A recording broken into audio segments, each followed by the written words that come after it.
Well, good morning, good afternoon, and good evening, everybody. Sorry for a bit of the delay, but welcome to our mission overview briefing for NASA's SpaceX Crew-2 mission to the International Space Station. It's currently set to launch no earlier than April 20th. It's going to be the second full rotation mission to the station aboard a SpaceX Crew Dragon. This time, we'll have astronauts from NASA, ESA, and JAXA, so we have representatives from all the partner agencies and SpaceX with us here today. Running down the list of participants, we have Kathy Lueders, the NASA Associate Administrator for Human Exploration and Operations. We have Steve Stich, the Program Manager of NASA's Commercial Crew Program. Joel Montalbano, the NASA Program Manager for the International Space Station. Benji Reed, Senior Director of Human Spaceflight Programs at SpaceX. Hiroshi Sasaki, JAXA Vice President and Director General for Human Spaceflight Technology Directorate. And David Parker, the Director of Human and Robotic Exploration at ESA. As always, we'll start with opening remarks and then take questions from media over the phone and on social media. If you're dialed into our media line and want to ask a question, make sure to press *1 to get into the queue.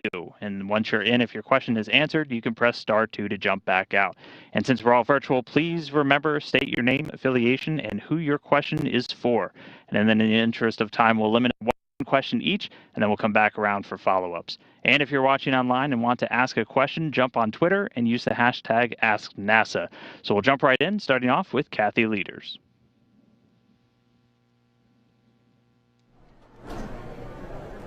Exciting day. You know, when we start having press conferences, we're getting ready to fly. And we're getting ready to fly again. This time we're going to fly Shane, Megan, Aki, and Thomas. And when you think about it, a year ago, when we were getting ready to fly Demo 2, we were just dreaming of the fact that we would be getting ready for our third crew mission in a year. First year flying, third crew mission in that year. First our Demo 2 mission, Crew 1, and now Crew 2. I'm very, very proud of our NASA and SpaceX team that have made this happen.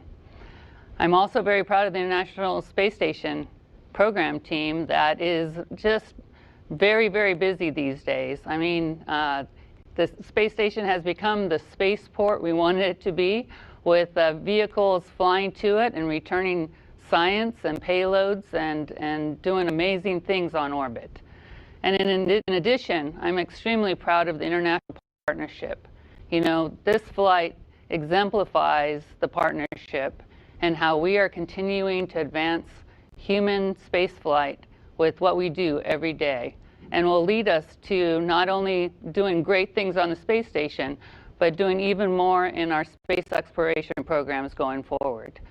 So thank you, Dan, and thank you all for being here today and helping us celebrate what is one more milestone for us to fly our crews back to the International Space Station again. All right, thank you, Kathy. And now we will go to Steve Stich, the manager of NASA's Commercial Crew Program. Steve? Thanks, Dan. It's great to be here today. It's an exciting time in Commercial Crew. Last week I was talking to Benji Reed, my counterpart at SpaceX, and we were reminiscent about a year ago where we had the one crew flight in front of us with Bob and Doug. And now as we sit here today, we're talking about Crew 2, our first crewed flight of this year. We plan, in our program, we plan 3 crewed flights. We'll have the Crew 2 mission, which we'll detail today. We'll have Crew 3 later in the year, in the fall time frame, and we'll also have our first Boeing crewed flight right now, nowhere in September, the crewed flight test this year. So we have 3 crewed missions this year, and lots of planning also into the flights for next year. If I just step back, we also have an orbital flight test for Boeing this year in the Commercial Crew Program. But if I look at the vehicles we have today, you know, Crew 1's on orbit, and it's doing great. We just surpassed last week 100 days on orbit, and that vehicle is doing wonderfully. We check it out every week, and it's doing fine. You know, Crew 2 right now, the launch date is no earlier than April the 20th. We'll probably adjust that a little bit to more optimize some of the orbital mechanics and the launch opportunities as we go forward. We really want to get that flight in between the Soyuz operations, where we have a couple Soyuz vehicles that I know Joel will touch on, and then the beta cut out in May, and then we have some dark landing opportunities. So we really want to get that flight flown in that time frame. And then of course we'll return the Crew 1 vehicle and its crew who's doing a great job on orbit, probably late April, early May. We really want to get that flight flown and back down before we have dark landing opportunities around May 9th. This is an exciting flight for us. It's the first time we have not only another JAXA crew member in Aki, but we also have a European Space Agency crew member in Thomas. We're excited about that. We're excited about this Crew Dragon, which has some enhanced capabilities over the Crew-1 vehicle, and I know Benji will talk about that. We have enhanced abort capability. We have some enhanced prop capability, making it an even safer vehicle, and some crew improvements inside the cockpit as well. We're about to embark upon our first port relocation on orbit very soon, and we're looking at the late March, early April timeframe. We'll move the Crew-1 vehicle from where it is on the forward port on Space Station. We'll move it up to the Zenith port to make room for the Crew-2 launch. Overall, just an exciting time. I can't thank our team enough. You know, over the last year or so, we have worked on reuse of the vehicle. This is our first flight where we'll have a reused Dragon. This is the vehicle that Bob and Doug flew back on Demo 2, and we'll have our first reused booster. And we've worked through that certification effort with people both on the NASA's team and the SpaceX team, and had our review last Friday, and we're in really good shape on reuse. And then one final thing, you know, it's a real busy time frame in April on the ISS, and we're right now in the process of looking at the orbit flight test and what to do with that flight. You know, we've had some unfortunate weather here in the Houston area where we lost about a week of time in some critical software testing. The vehicle's coming together nicely. We recovered from a power-up anomaly well, and we're about 2 weeks down from where we'd like to be, and so we're in the process of figuring out the next step on OFT2. I'm certainly proud of our commercial crew team. It's already been a busy year, and we look forward to more busyness as we get on to Crew-2. I'll turn it back over to you, Dan. All right. Thank you, Steve. Now we'll go to Joel Montalbano, NASA's Program Manager for the International Space Station. Joel? Thank you, Dan. Welcome again to today's press brief. As you heard from both Steve and Kathy, we have another busy spring on board the International Space Station. And if you've been watching us for a while, that's standard, but the team has just been awesome trying to accommodate the different vehicles, the different crewed and uncrewed vehicles as they come and go. And as Steve said, you know, one of our jobs is to continually look at a flight plan to make sure what we're doing is maximizing the use of the International Space Station. So we will adjust when these vehicles are ready, and we'll fly accordingly. For the Crew-2 mission, we've done a number of reviews already completed, and while we do have a handful of reviews still to go, we are working towards the April date, the April 20th, or as Steve mentioned earlier, based on trajectory, we may move it a couple days to the right, but we're working in that direction, and the teams are ready to go. In addition to the 2 NASA astronauts, we're excited to see a European Space Agency astronaut fly on this vehicle. We're excited to see another Japanese Aerospace Exploration Agency astronaut fly. This mission, as stated earlier, will stay approximately 6 months, so a full increment. In addition to delivering the crews, this vehicle will deliver about 200+ kilograms of pressurized cargo to the International Space Station to enhance our science and utilization program, to help us in technology development, and to help us in the low Earth orbit commercialization activities on board the International Space Station. Last year, we celebrated 20 years of continuous human presence on board the International Space Station. And over those 20 years, you've seen changes in how we operate the International Space Station. While our recent agreements with the American private industry has allowed us to bring more people to space, more people to the International Space Station, and has allowed us to increase the low Earth orbit commercialization activities that has made a priority at the agency. So it's an exciting time. We're very excited to be working with our SpaceX and Boeing providers, as well as our other cargo providers with Northrop Grumman, as well as Sierra Nevada Corporation. So in closing, I want a huge thanks to the Commercial Crew Program, a huge thanks to SpaceX. From the international partnership, we're ready for these vehicles. We're excited with the relationship we have. We look forward to an awesome Crew-2 mission and an outstanding expedition. So back over to you, Dan. Thank you. All right. Thank you, Joel. Next up, we're going to go to Benji Reed, Senior Director for Human Spaceflight Programs at SpaceX. Benji? Hi there. Happy Monday. In just about 7 weeks, we're going to be launching the Crew-2 mission, as was well talked about here by Kathy, Steve, and Joel. On behalf of SpaceX, all of our employees, our vendors, our families, and everybody, thank you. Thank you to NASA, to ESA, and to JAXA, and especially to the crew and to the families of the crew for trusting us with this honor. As we've said before, and every time, it's a sacred honor to make sure that we're going to carry this crew safely to the space station, keep them up there well, keep Dragon there ready for them whenever they need it, and bring them home safely. So thank you very much. It's also been fun, a lot of fun to be preparing for this mission. It is amazing to think about. Just as Steve mentioned, we were just talking the other day about just a year ago, we were in the same spot, looking at launching our first astronauts, Bob and Doug.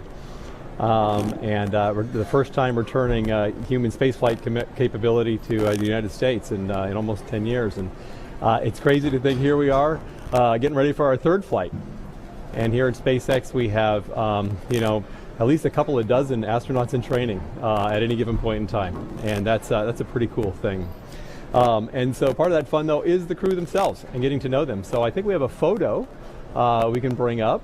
That's a great picture of Thomas and Megan and Aki and Shane. And we've got that up, and it's good to see that crew there, and they're happy and excited and to be getting ready to go. They've been going through all the training that they needed to do, and our crews as well, our teams, our ground teams as well, being ready to serve them and help them along the way. The next thing coming up, we've got a port relocation. So as we get ready for all the day, this traffic that's coming up at the spaceport, as Kathy called it, is we need to make sure that we've got the right ports ready for which vehicles are going to arrive. As needed, we'll be ready to do a port relocation as early as the end of this month for NASA. We'll work with, of course, the station program to understand exactly when and where they need that to happen. In that case, the Crew-1 crew would enter Dragon, be in their suits, get ready to go, and actually relocate Dragon from the Node 2 forward port to the Node 2 Zenith port. And then that frees up the Node 2 forward port to be ready for another incoming vehicle. After that, we have the launch of Crew-2, and as talked about, everybody is on track and ready for a April 20th launch readiness date. And as Joel mentioned, we'll work closely with the ISS program, the Commercial Crew program, and also particularly looking at the physics of it and the orbital mechanics of when are we going to be able to actually go to the space station, and that kind of helps define our opportunities. So we'll be working with that, and it'll be around that time there in the second half of April. Finally, after the Crew-2 gets up there, and they start to do a process of a handover with the Crew-1 crew, and that lasts for a few days, and then the Crew-1 crew will return home, and we'll bring them safely home. And all of these operations are critical and very important. All the focus here at SpaceX and with our partners at NASA and at JAXA and ESA is to ensure the crew safety and ensure the reliability of the vehicles and the operations. So we'll be focused very much on that. Speaking of the vehicles that we need to fly reliably and safely, let's take a look. I think we've a picture coming up here of Dragon. This is the Dragon that's going to fly for Crew-2. This is the same Dragon that flew the Demo 2 mission that carried Bob and Doug. The refurbishment of this vehicle has been going very well. It's will be our first flight-proven Dragon for crew missions. Obviously, we've done quite a number of flight-proven Dragons on the CRS-1 program for all of those cargo vehicles. Many of those were flight-proven, and now we're getting ready to do our first one here with this Crew-2 mission. So it's a beautiful vehicle. It worked well for Bob and Doug, and it'll carry this new crew safely to the station and home. We also have another picture here of Falcon 9. And again, this Falcon 9 also has a history with the crew program. This is the same Falcon 9 booster that flew the Crew-1 crew up. And so that vehicle has started its refurbishment process, and that's progressing very well. And we'll be ready in time for our April 20th readiness to, again, safely carry the crew up to orbit. Other items that are coming up soon, near the end of this month, we'll also be doing our Crew Equipment Interface Test, or the CEIT test.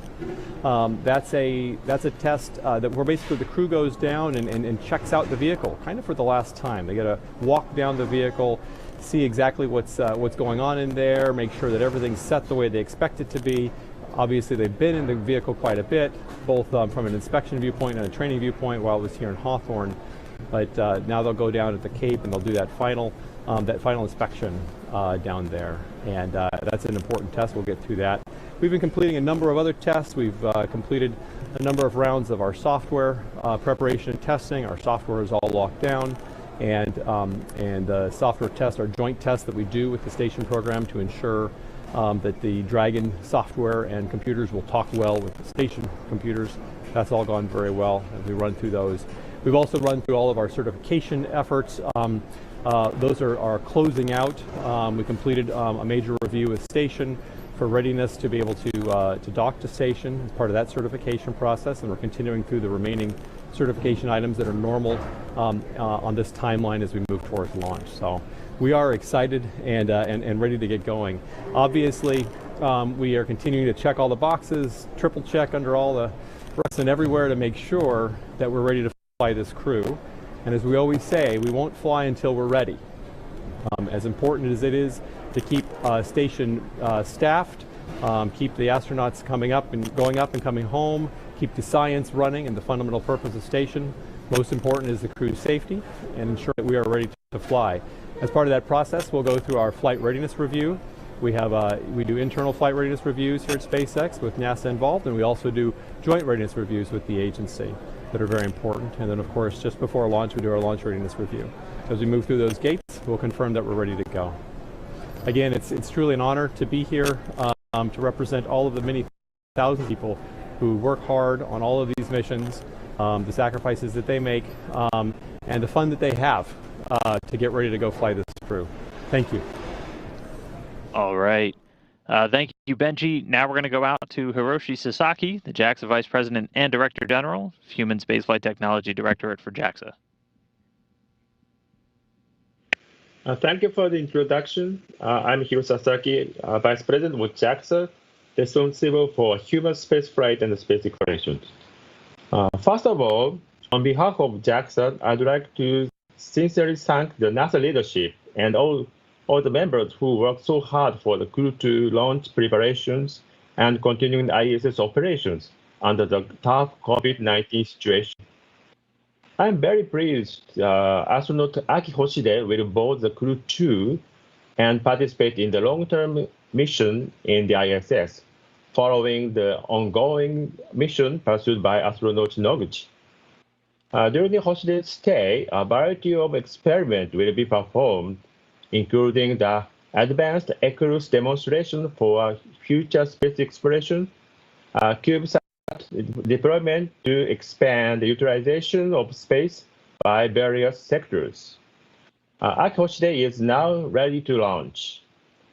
I hope Japanese astronauts continue to play an important role in promoting human space program and explorations.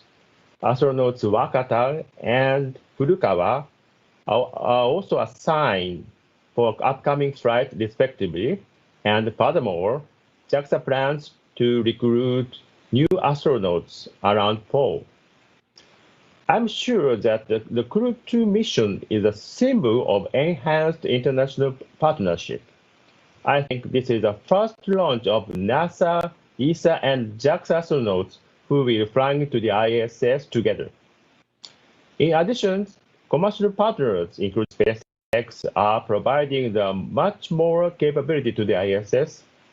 This partnership will achieve more fruitful results from the ISS and the exploration.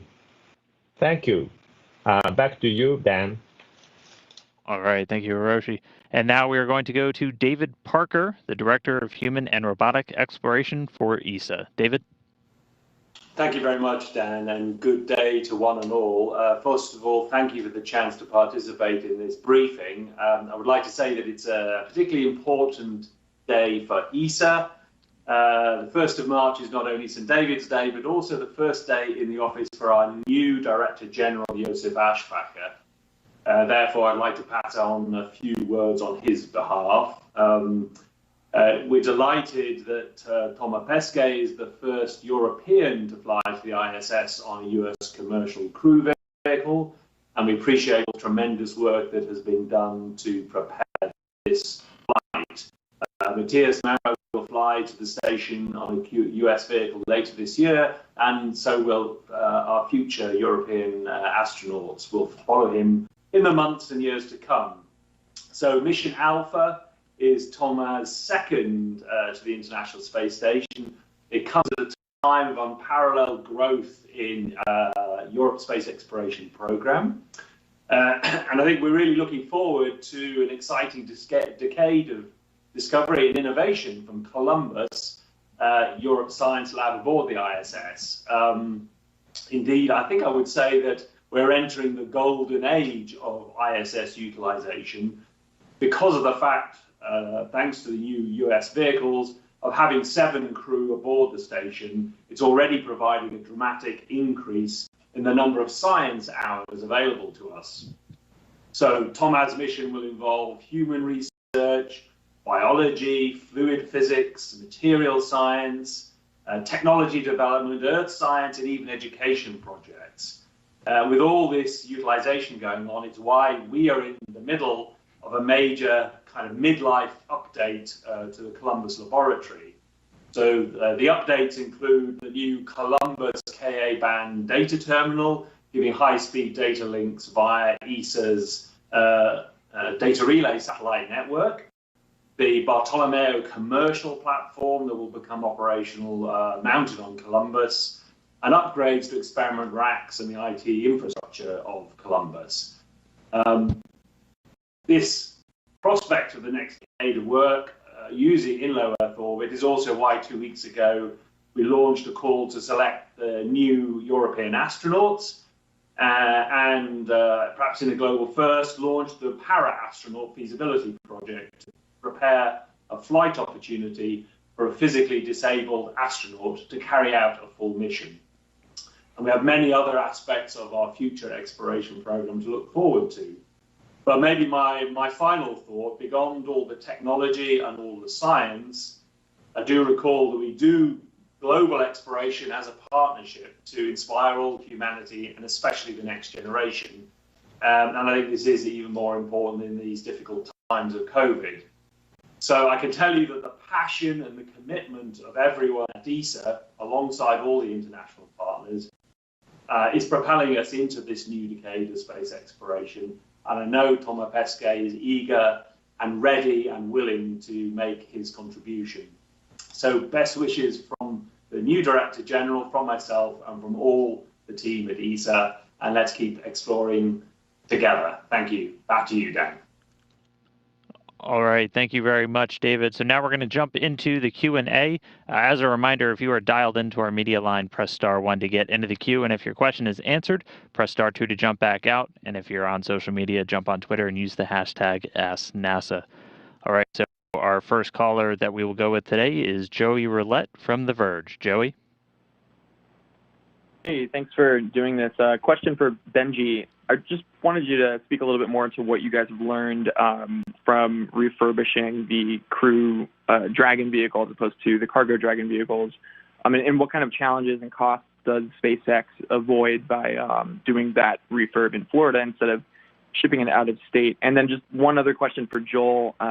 When do you expect a deal to be reached for with the U.S. company for that Soyuz seat planned for MS-18? Thanks.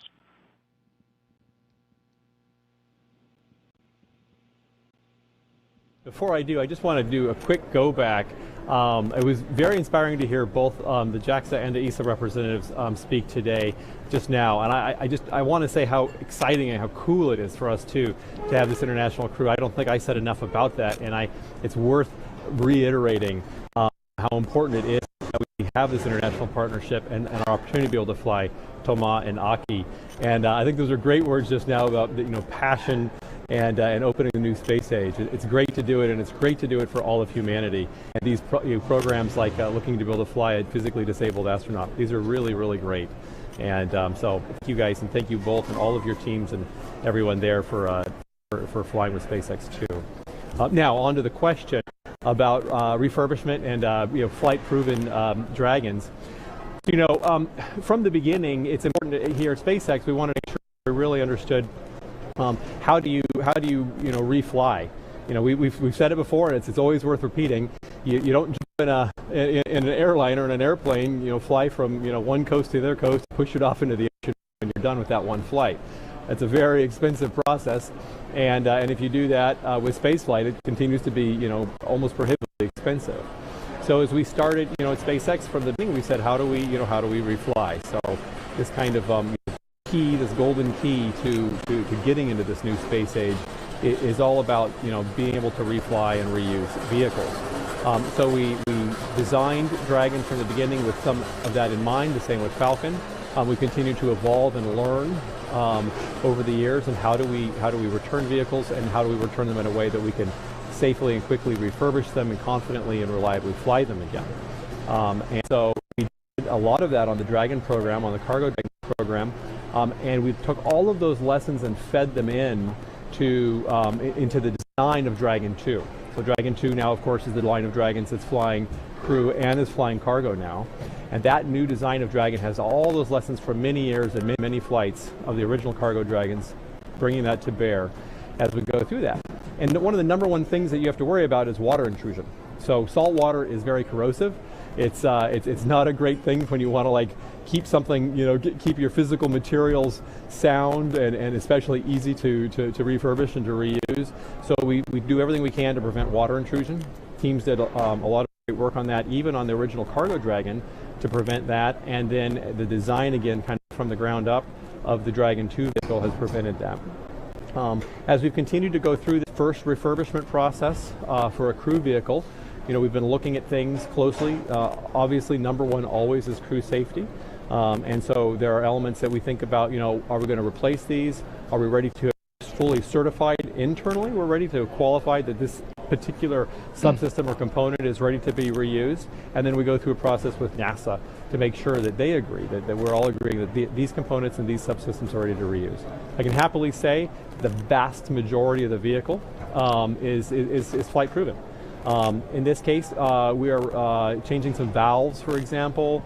We're changing some of the thermal protection system. On crew vehicles, we tend to fly. We always fly the new parachutes, and so some of those are new, but otherwise, it's really the same vehicle that's very carefully inspected, carefully prepared, refurbished as needed, and ready to fly. It's been a great process to learn there. The other thing that you're learning as you go through this is okay, well, how much more do I need to do for the next time? And so we're always learning and always applying that back into our systems. I think you asked a question about, what are the benefits of doing this down at the Cape? Well, it's the same idea if we go back to, aircraft-like operations, right? We want this to be, ultimately going to space needs to be like going to the airport and getting on an airplane. So you don't take your airplane that you want to fly, now you're not going to push it off in the ocean, but you're going to refit it, but now you got to send it all the way back to the factory and get it ready for the next flight. That doesn't make a lot of sense, right? You don't want to do that. It's still very expensive. So what you do, of course, in an airplane is it's on the ground, and we refuel it, check it out, do the inspections, whatever they need to do. They can even do some repairs right there at the airport, and then you refly. The same idea ultimately for spacecraft. You want to be able to launch, return, and prepare for reflight, basically in the same area that all in the same area, all those operations happening in the same area. And so we've been driving for a number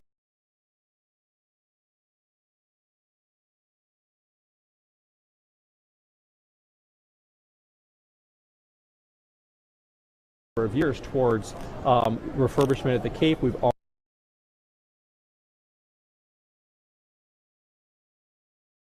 already been doing it. This refurbishment is part of that flow. In fact, when new Dragons come off the line here in Hawthorne, they go down to the Cape. They actually go through some final work in preparation for flight at the Cape anyway, so they've always had that capability.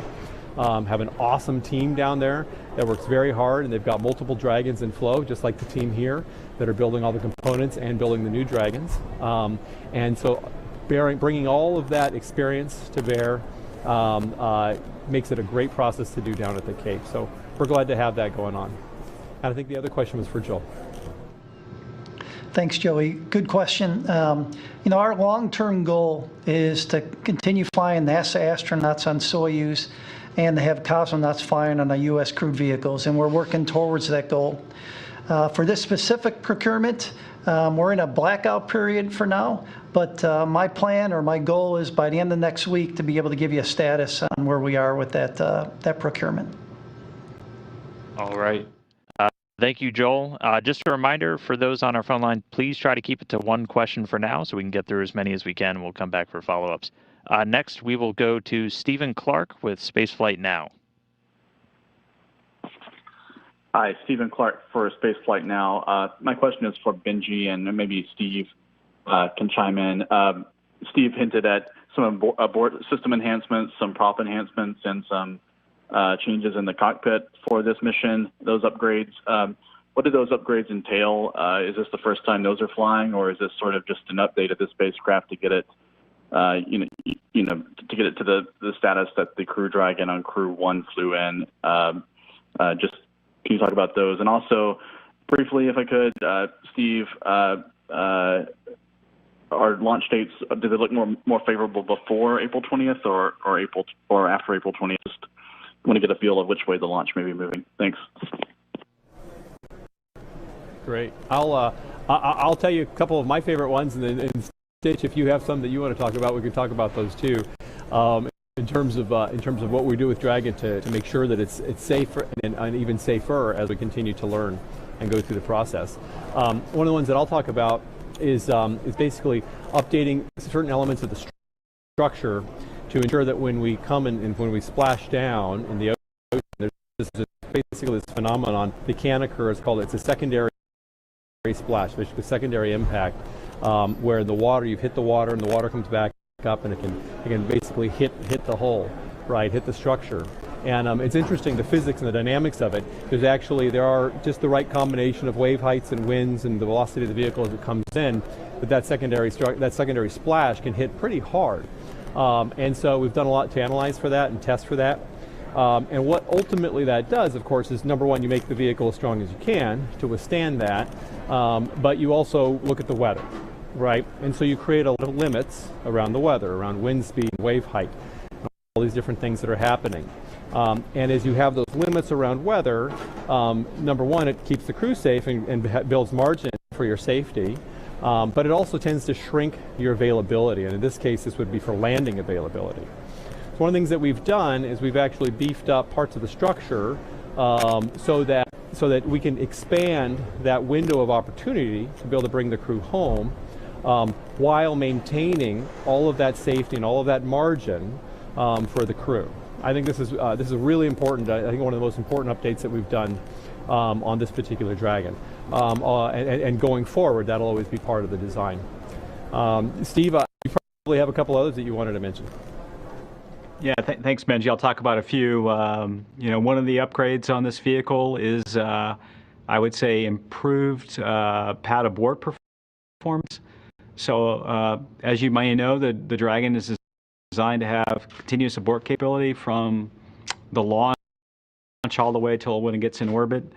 SpaceX went off and looked at a way to optimize the propellant system and provide a little more propellant for an abort off the pad.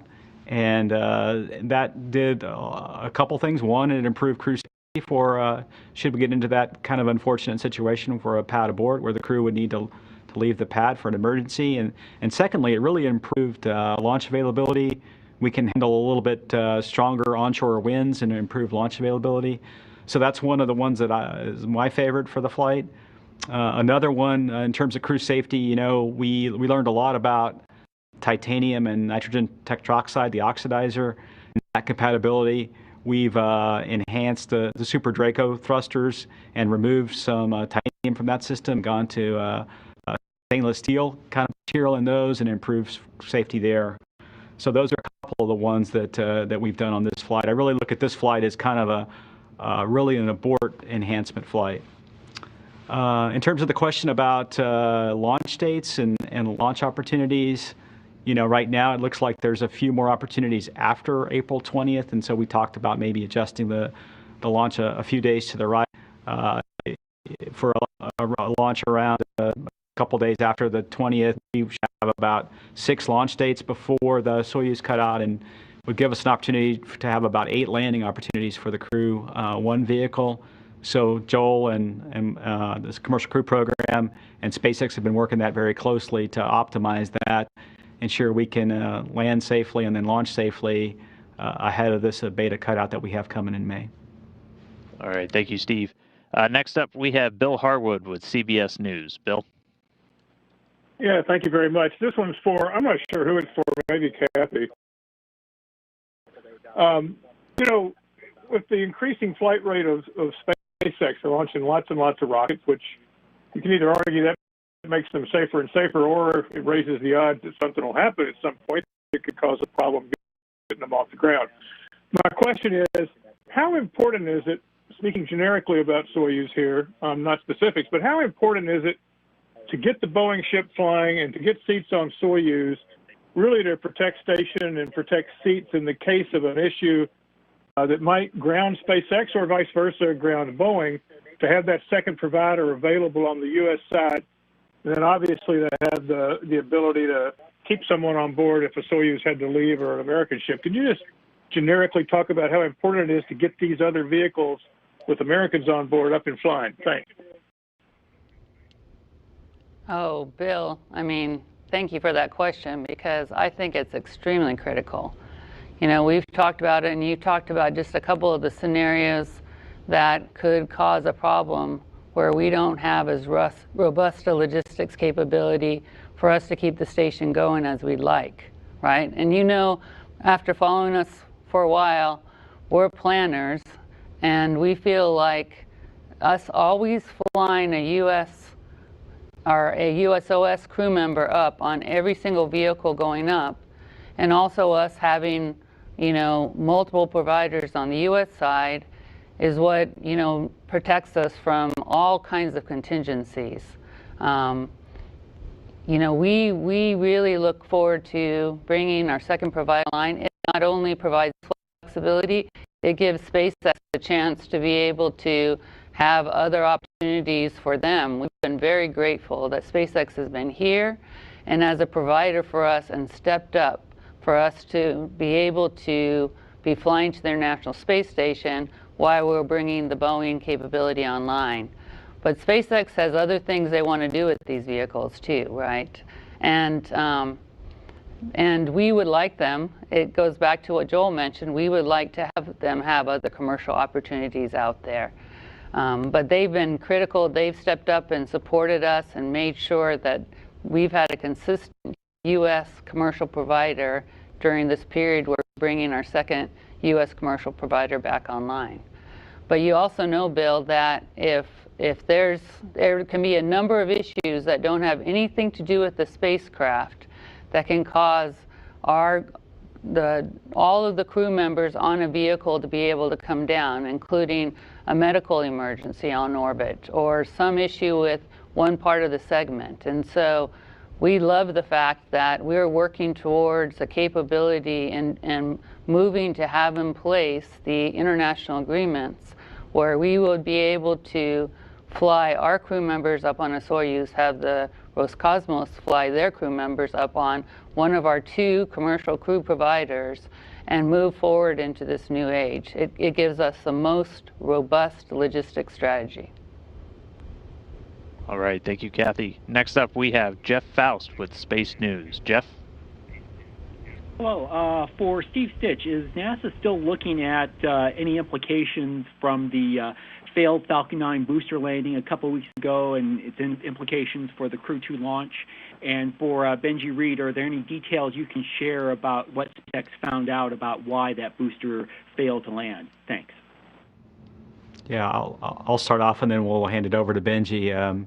I would say just like any other anomaly on the Falcon 9, SpaceX has been a tremendous partner, inviting NASA to participate in that investigation, and so we have members on that team. We will follow along with SpaceX's investigation, and we'll look at that, and that'll be something we'll bring through our program control board and make sure that we have separation from that and understand that anomaly before we go fly. We do that across the Falcon 9 fleet. Our team really follows all the Falcon 9 flights, and we learn from each one. One of the things I really like about what's happening is SpaceX's Starlink flights are pretty far out there in terms of the number of times they've flown a booster. You know, we're about to embark upon our first reuse here for a crewed vehicle. And so what we're doing is we're learning from each of those flights, and we're feeding that back into our certification for reuse. So I think it's a great partnership to have those vehicles a little further out there in terms of number of flights. And so as we understand our crew capability and how many flights we can get out of a booster, it just really augments our certification process. And I'll turn it over to Benji. Great, thank you, Steve. And it's a great question. It's kind of just playing right off from there. It's true, right? The more you fly, the more you learn. So it's just like the more you test, the more you learn. I would never be one to say we should fly less or test less. I'd rather learn everything we can. And that is a great opportunity from these Starlink flights. We get to fly our higher count flight-proven vehicles to take the Starlink satellites to orbit. And in fact, this is a good example. So the anomaly that we saw on this one particularly, it was a higher count vehicle, and some of the components were actually the highest count. They were life leaders. In this case particularly, there was an engine. To give you just a little bit more detail, basically there are covers, we call them boots, over certain parts of the engine. In this case, one of these boots, this was the highest count number of flights that this particular boot design had seen. And it's important we do this. We know that this is happening. We're studying this. We want to make sure we understand the life process of these flight-proven components and vehicles. This particular boot had a little bit of a hole. Basically, developed a hole. There's hot gases, of course. I mean, that's what makes the rocket go up. Very hot gases coming out of the engine. But you want those hot gases to be where they're supposed to be, and not go where they're not supposed to be. So that boot, a little bit of a hole developed. A little bit of hot gas got to where it's not supposed to be, and it caused that engine to shut down. And that's a great thing about Falcon 9, is we have engine out capability. Plus the vehicle has all of these great systems to autonomously control itself, shut down, abort what it needs to. And in this case, it did exactly what it was supposed to do. It cut out that engine, turned that engine off. The vehicle was safe. The vehicle got to orbit, put the satellites exactly where they want to be. Primary mission was accomplished. When that booster came to return home, because of the problem with that particular engine, we didn't have enough thrust in order to get back to where we needed to be, and didn't land where we wanted to be in that case. But bottom line is that's a great lesson that we learned from doing these multi-life, very long life leader type components and vehicles. In terms of going from there, we apply here's where we need to do more inspections. Here are the kinds of components we need to replace, and here's where we can actually upgrade the systems, right, the algorithms on the vehicle to even further detect and control what the vehicle needs to do. And that's what we're doing as we move forward. All right, thank you, Benji. We're going to squeeze in a couple of #AskNASA questions. This first one is for Joel. Been getting a lot of questions about this. I'm going to combine two from the community at r/SpaceX and from Jacqueline Irving on Twitter. Is the 7th crew member still going to be sleeping in Dragon? And what is the plan to enable a 7th crew compartment? And when we do the handover, where are all of the astronauts going to sleep? Good question. So on the last Northrop Grumman mission, we flew an additional sleep station that'll be planned to be installed in the Columbus module. So long term, we'll have 5 sleeping stations for the different crew members. During the handovers, the 2 crews work together to kind of plan pre-mission where everybody's going to sleep, and then they'll update in real time. Options maybe, we can still have someone sleep in the Dragon module, maybe we'll have someone sleep in the US airlock, maybe someone in the Japanese module. Again, these are a short duration mission, somewhere in the order of 5 to 7 days, so it's more of a, think of more of a camp out type scenario. But again, the crews will get together, and once they get there, they'll talk to each other and adjust accordingly. Good question. All right, thank you, Joel. And for Benji from Scoochie on Twitter, wanted to know, can crew flights carry any cargo in Dragon's trunk, or would it be too dangerous in case of an in-flight abort? That's a great question. We don't normally plan to fly any cargo in the trunk of Dragon, and it's not particularly because it's dangerous per se, but it does have to do with aborts. We've optimized the trunk for aerodynamic stability in the case of an abort. We've also optimized the CG, the center of gravity, and the mass of that vehicle in case of an abort, in case that Dragon has to get off the Falcon really fast. And so in that case, we actually don't want to have any cargo in the trunk for that specific reason. Great question. All right, thank you, Benji. And now jumping back over to the phone lines, we're going to go next to Chris Davenport with the Washington Post. Chris? Hey guys, thanks. A question about refurbishment, so I guess it's for Benji or maybe Steve. I'm just wondering, how long did it take to refurbish the Crew-2 vehicle after Demo 2, and how do you think that timeline will improve going forward, say after Crew-2, 3, etc.? And then I just wonder if you have a sense of how many times you want to fly Dragon, how many times you want to reuse it, and if you got any insight into that. I think it was you wanted to do it maybe 5 times. Do you think that's achievable based on what you've seen from this vehicle? Thanks. Great. I'll start on this one. So in terms of the time frame, certainly the Demo 2 to Crew 2 refurbishment is a process that we took a lot longer on because we wanted to very much understand this vehicle. Because it's the first time we a crew vehicle and to station and back, the first time we were pushing it to get ready to go. So it was a multi-month process. As we went through that process, as I mentioned earlier, we're learning about what needs to be fully replaced, where we should be inspecting more deeply, what kinds of things we need to do going forward, and looking how to maximally optimize that process on future vehicles. And I think you get it down to just a matter of a couple of months, and I think that's a really good place to be. But long term, as always, as we look towards the future, aircraft-like operations are our goal. In this case, for Dragon and making sure we're safe to fly through, we'll probably kind of tend to be taking kind of in that couple of month range, but we'll see as we go. I don't know if there's any other questions, but I think that answers that one. All right. Next up, we're going to go to Chelsea Go with Space.com. Chelsea? Hi, how's it going? Chelsea with Space.com. You spoke a bit about the crew handoff and kind of the maneuver that they're going to do to switch ports with the Crew 1 vehicle to make room for Crew 2, and then the few days that they're going to spend before Crew 1 departs the space station. Could you speak a bit more about that process, what that handoff will look like, as it's the first time that a full Crew Dragon crew will be handing it off to another full Crew Dragon crew? Let's see, Steve, Stich, maybe I can take the handover one, and then you can talk about the port relocation. Sounds good. All right, so for the handover, handovers are something that we've done multiple times on board the International Space Station. The first thing the crew members will do is there'll be an emergency review of the emergency processes. What happens if we have an event on board, a fire event, a depressurization event, or a toxic atmosphere event, and how do we act to that? How do we react to that? So that's going to be the number one thing that the crew members are going to be doing. And that'll happen within the first day. And then the next days, and I'm thinking we're probably talking a 5 to 7 day handover between the two crews. They'll be talking about the different processes, what life is on board the International Space Station, how they react to different maintenance activities, any science activities. The crew members will be talking about some of the research work we do and some of the challenges we have in working with the different facilities or the operations of those facilities. And again, it'll take about 5 to 7 days.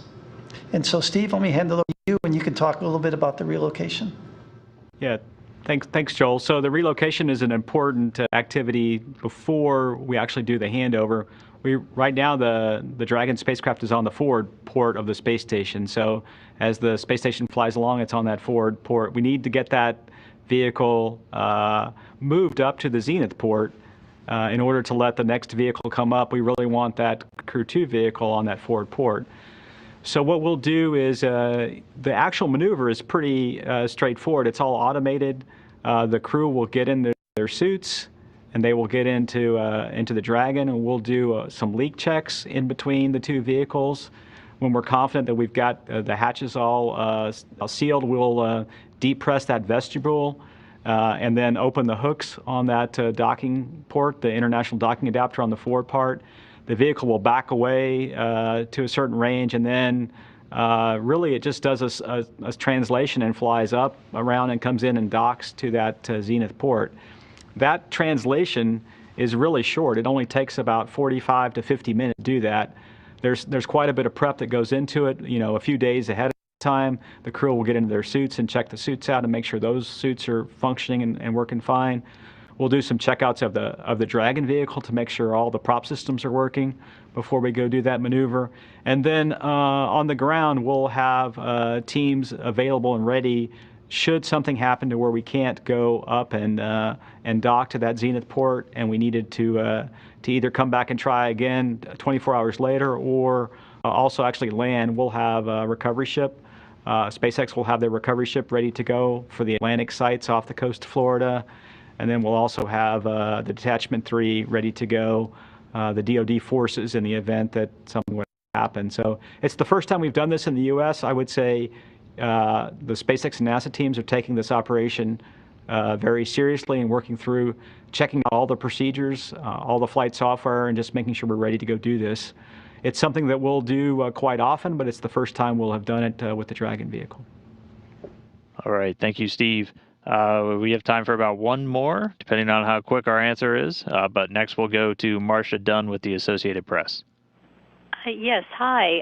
For either Steve or Kathy, I'd like NASA's take on the risk assessment using used vehicles. I'm just wondering if you think there'll be added risk because of wear and tear already on these vehicles, or will there be perhaps less risk than a brand new vehicle because it's flight proven? Could you just give me your latest take? Thanks. Yeah. I'm happy to start out, Marcia. The vehicle, as Benji said, the launch vehicle and the Dragon were designed with reuse in mind, much like the space shuttle was designed for a certain number of flights. When we go through this certification process, we really look at every part of the vehicle. We look at the parts that are going to be new. As Benji said, there are new parachutes, new heat shield, new nose cone, and new components. And then we look at what we're doing during the refurbishment process. We've had NASA personnel down in Florida at Dragonland as the refurbishment happens. We have activities that we need to go witness and watch what SpaceX is doing. So overall, I don't really see any high risk in reuse because we've gone through it in a methodical process and we've checked as the components get reinstalled. And then if you step back and look at this flight, we are improving the risk posture of the vehicle by improving aborts, improving the pad abort capability, eliminating titanium in the propulsion system, improving downrange aborts by changing the software. So overall, I think this vehicle, we're continuing to endeavor to buy down risk in the program over time. All right. Thank you, Steve. I think we have time for just one last one. Irene Klotz with Aviation Week. Irene? Thanks, Dan. For Steve, you mentioned OFT2 was a couple weeks down. Just wanted to check if that's delaying from the announced last week of April 10th and the current target dates for MS-18 launch, MS-17 landing. And for Benji, just real quick, when did the engine go out on the February 16th launch? Thank you. Yeah, regarding OFT2, we are going to have to move off of that April the 2nd date, and we're continuing to evaluate options. As I said before, the vehicle is really coming together. We had a little bit of a power-up anomaly with some avionics components. The Boeing and NASA team worked really well to get those components reinstalled and checked out, and that was completed over the weekend. But we did lose time with the weather in Houston. We lost about a week of time, and it affected the facility that does software testing. So we're in the process of working hand in hand with Boeing to figure out when the OFT2 flight will be. All right, thank you. And this is going to be our final one. We have Andrew Tangle from the Wall Street Journal. Andrew. Hi there. Thanks. Is that, are you saying that you all don't know when in April or later this year the uncrewed Starliner launch will be? And then my other question was about the recent statement by the ASAP panel, or a member of the ASAP panel, that it was imperative that the safety culture audit at Boeing be performed before the crewed launch later this year. Can you tell us what the status of that safety culture audit is, what problems, if any, it's found, and whether those have been addressed? Yeah, I'll take the questions. Yeah, we are going to do an organizational safety assessment with Boeing. We've been looking at the right timing to do that audit. With COVID-19, it's problematic to do it in person, and these are the kind of audits that are best done when we can sit down and talk to the Boeing employees face to face. So we'll do that before the crewed flight test later this year. We've been planning that all along, and the ASAP pointed that out in their public remarks a few weeks back. So we've had that on the books, and we're going to go do that. And then the first question was relative to the OFT2 launch date. Yeah, we are going to have to move off of 4.2. It's a very busy time frame on the space station with the Soyuz mission, and then Crew-2, and then it's a busy time on the range. And so we're working hand in hand with Boeing to go figure out, when that launch date will be, and we'll just have to stand by for further developments on exactly when that flight will fly. All right. Thank you, Steve. And thank you to all of our briefers today. That is going to do it for us. Sorry again about the late start, but thanks to everybody for taking those questions and giving the answers today.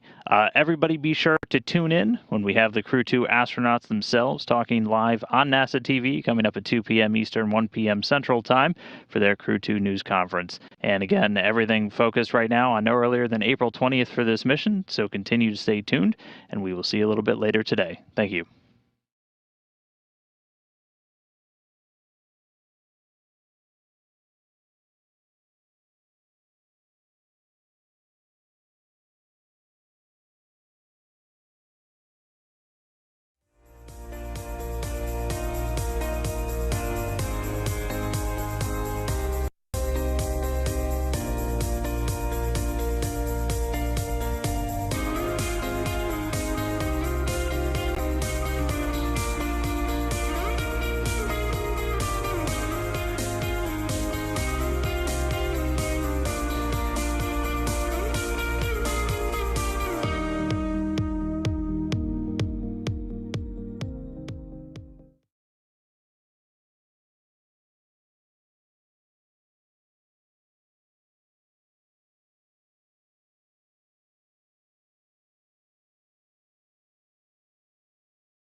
We'll do this one with the rest of them. The word about that good song to hum yourself, right? Alright, let's get it down. Alright. I know I'm doing something. Yep.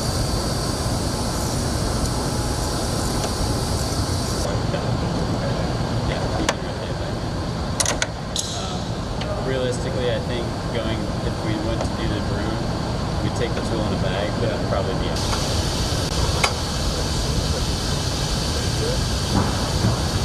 yeah, you could go in there with the red. And if, certainly if one person is doing this by themselves,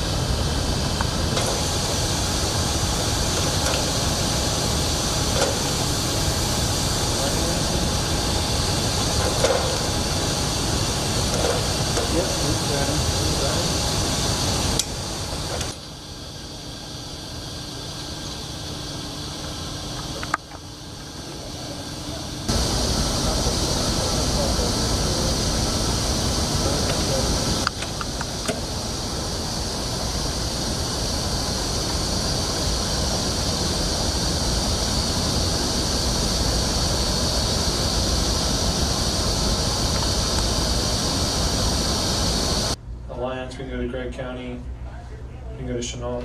So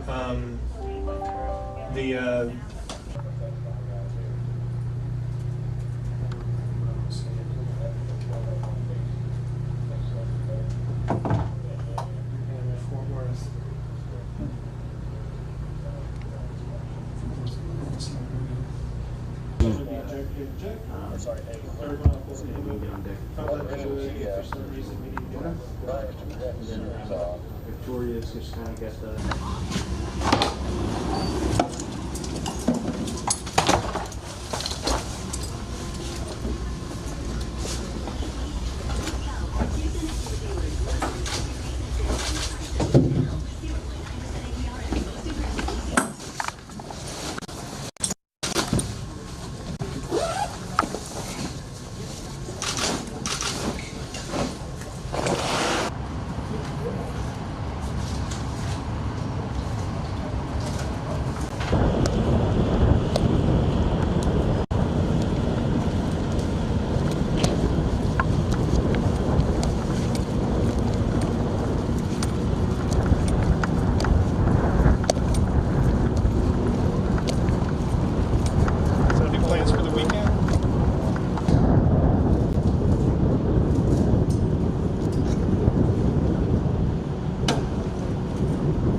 Train, I would take the yeah, blue line, I think. Yeah. Okay. Go right into, turn into the blue line. So it starts in Manami Rinkin near my house. Yeah. And then I was in Yamatoshi. Oh, okay. And then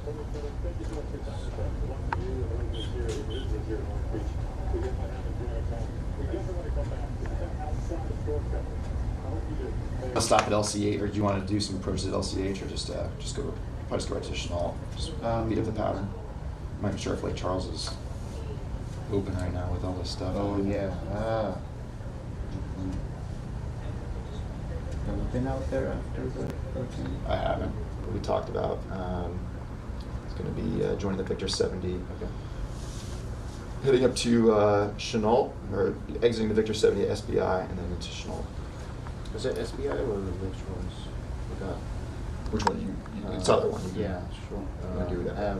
LCH. Yeah. I'm going to set the missed approach altitude on there before I hit the button.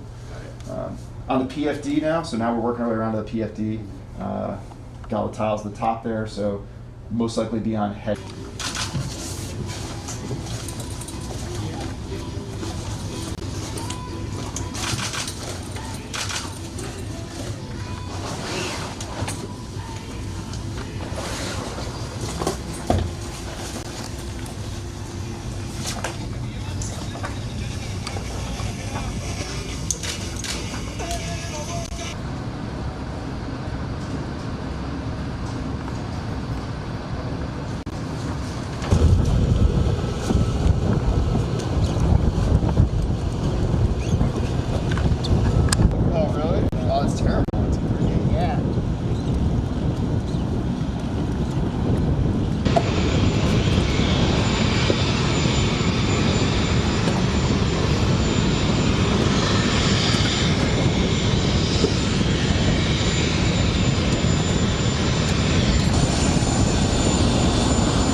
This is the third part of your course today. We're going to do the demonstration in water, have a fun time putting together all the skills we learned in the first two classes into an actual water simulated environment. Water and Dahl will be your in-water instructor. He's going to be the one helping facilitate on the first run, as well as your in the water safety eyes. If you have it today, one with the force penetrator and one with the strop. I can give you more specifics as we're going through, but the force penetrator will be an up-down type thing. Put you back in the water, and then we're going to transition you over.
all the way onto the deck.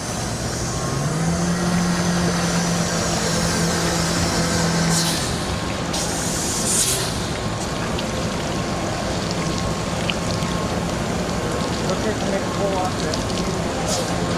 Yeah, absolutely, absolutely.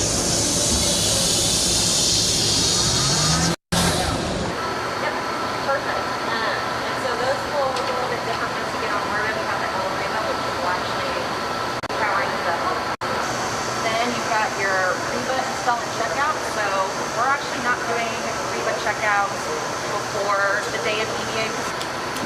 One button mode. That's right, one button mode. So how have people been using the GoPro? They turn it on and let it run. 1.3. I know they have stools to get you guys in there too, so you're not hanging.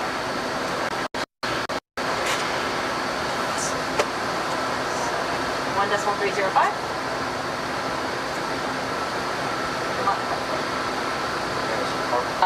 Disconnect it now.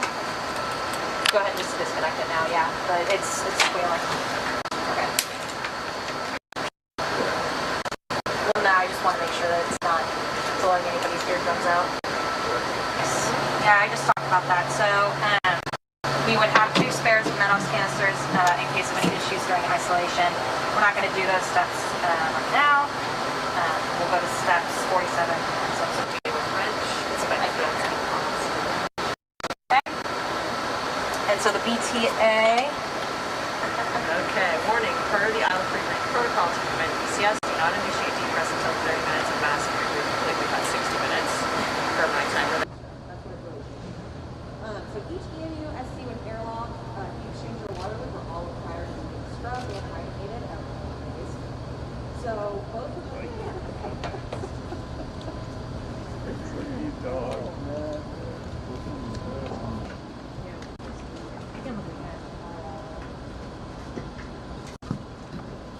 Okay, let's see, on the EMU scrubber, check EMU 1 and 2 scrubber P3 is connected to J3 on the connectivity analyzer. Yeah. Any questions about what we're doing? Three. Self-explanatory. No, it's already worked. Do we have the whole staff? You have the staff. So if there's a picture that you guys like, you can have it, or tell him to pick from the ones we selected. Back up.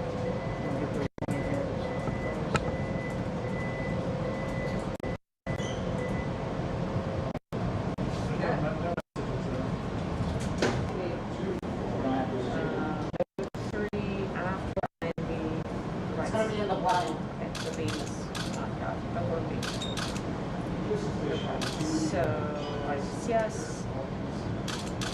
Audio. Oh, we did have that message? Yeah, we didn't have it initially. 16466, is that event code? Yeah, there it is. Yep. 6466, Okay. MCG status on the MCG summary.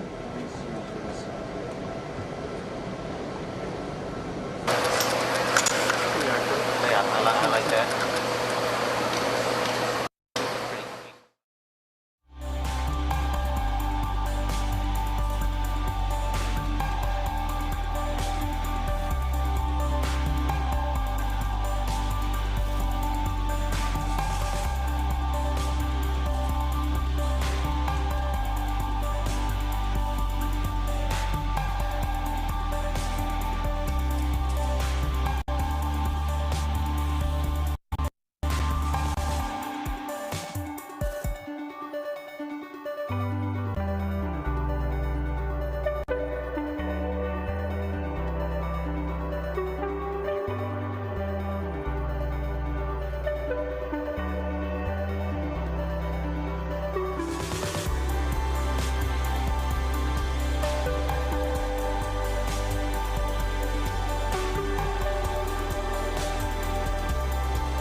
This is NASA TV.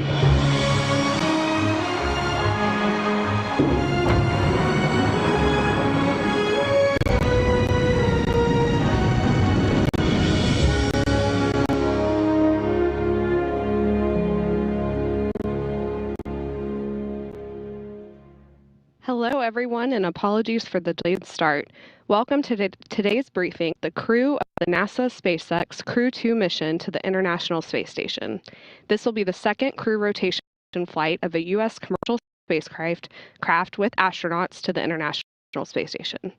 The astronauts on that mission and with us today are NASA astronauts Shane Kimbrough and McArthur, Japan Aerospace Exploration Agency astronaut Akihiko Hoshide, and European Space Agency astronaut Thomas Pesquet. They will launch aboard a Crew Dragon spacecraft atop a Falcon 9 rocket to the space station no earlier than April 20th from NASA's Kennedy Space Center in Florida. Shane Kimbrough is the commander of the Crew Dragon spacecraft and the Crew-2 mission. Shane has spent a total of 189 days in space on 2 missions and performed 6 spacewalks. He is a retired U.S. Army colonel and has degrees in aerospace engineering and operations research. McArthur is the pilot of the Crew Dragon spacecraft and second in command for the mission. Megan flew on the Space Shuttle Atlantis for the final Hubble Space Telescope servicing mission, but this will be her first trip to the space station. She holds degrees in aerospace engineering and oceanography. Akihiko Hoshide is a mission specialist for Crew-2. Aki is a veteran of 2 space flights, the STS-124 space shuttle mission to deliver the Japanese experiment module Kimbrough to the International Space Station, and long-duration mission Expedition 3233, where he spent 124 days in space. The Crew Dragon will be the 3rd spacecraft for Aki to fly to the orbiting laboratory. Thomas Pesquet will also be a mission specialist for Crew-2. Thomas flew as part of Expeditions 50 and 51, launching aboard a Russian Soyuz spacecraft and spending 196 days in space. His mission included 2 spacewalks to maintain the station. Now we'll hear brief remarks from the crew, and then we'll take questions. On the phone, please press star 1 to ask a question and star 2 to withdraw a question if your question's already been asked. You can ask questions on social media using the hashtag AskNASA. Shane, let's start with you. If you will each just tell us a little bit about how you're feeling and what this mission means to you. Shane? We're ready. It's on the screen. Calling to be live. I hope not. Better? Never know.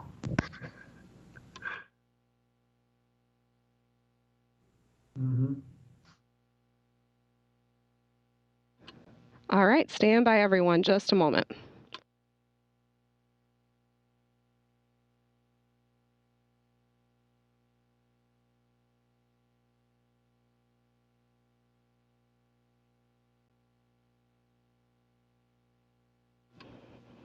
Okay, try to pitch it to him again, Megan. Okay, everyone, crew, can you give me a nod if you can hear me? Awesome. All right. I have gone through intros, and I'm sorry we didn't have your audio there where you can hear, but we are ready to hear from you. So Shane, let's start with you. If you will just tell us a little bit about how you're feeling and what this mission means to you. Thanks, Megan. Looking forward to flying with this great crew that you see on the screen. It's been the first time in over 20 years that a crew from NASA, ESA, and JAXA have flown together. So that's pretty cool, too. We're looking forward to spending several months on the International Space Station. That's fantastic. Okay, Megan? Well, Megan, we get pretty intense with our training, especially in the last couple of months. So when the press conference arrives, you know that launch is just around the corner. So we are starting to get excited. We have been very busy with all of our training, and just want to give a shout out to both our NASA and SpaceX training teams that have done such a great job getting us ready. We're ready and we're excited to fly. Thank you. Okay, Aki? Yeah, I'm very excited and very privileged to fly with this fine crewmates and spend some time up there, especially flying on a new Crew Dragon, see what it's like to fly, and compare differences and similarity with Shuttle and Soyuz. But it's going to be a lot of fun up there. I'm very excited and ready. Awesome. Yeah, we're excited to hear what you think about the launch. Thomas? Yeah, and it's starting to be that time again when everything is the last EVA run in the pool, the last training of this, the last meeting with that. So it means the launch is getting closer, and it's a great feeling. It reminds me of my previous flight. So I think we've reached that level when we're almost ready to fly. There's a few finishing touches to put on the crew.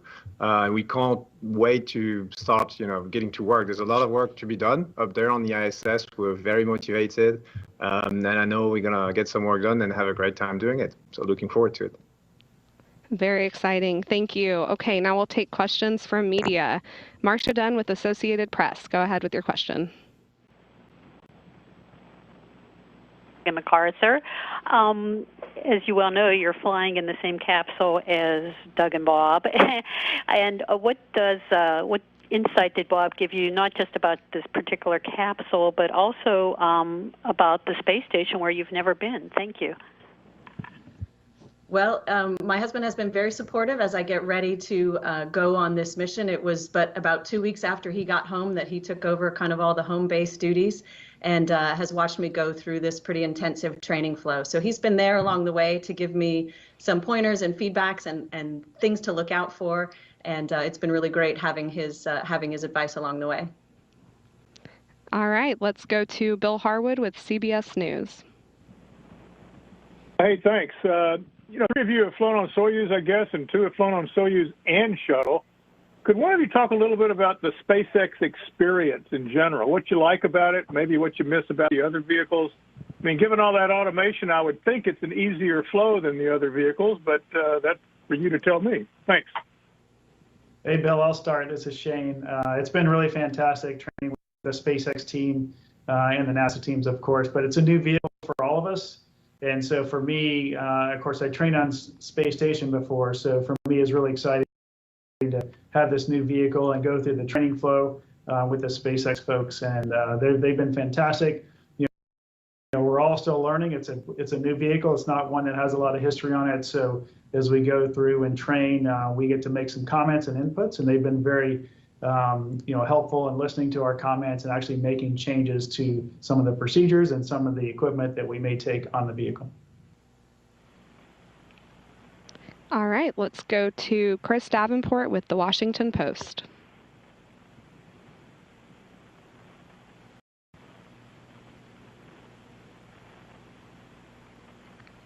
We'll come back to Chris. Let's try Joey Roulette with The Verge.